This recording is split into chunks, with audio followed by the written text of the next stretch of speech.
pagsipag lang, pero nasa bahay at tambay lang. Kahit walang makain ay okay lang, at ang kanyang may day ay laban lang. Nakabili ng lumang sasakyan, may day na yan, nakapost at ang kapsyon ay katas ng pinaghirapan. Ngunit kotse pala ng iyong kapitbahay yan. Ang kapal ng mukha mo, kaibigan, feeling masipag at kunwari pinaghirapan.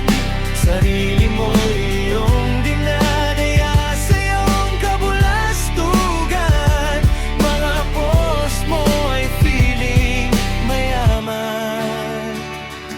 Lahat pa ng sinasabi mo ay puro katas, katas ng kasipagan pero ika'y batugan. Katas lang sa iyong bibig pero ang katunayan, kumakatas ang iyong kayabangan. Pag masarap ang ulam, picture sabay post na to. Pero pag mantika at tuyo, baliwala ito. Di mo ba alam ang mga viewers ay hate nila kung ikaw ay asenso?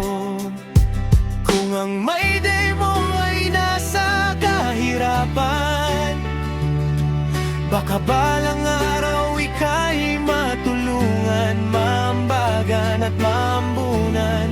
Ngunit kung sa kayabangan, baka ikaw ay pulutin na sa kangkungan.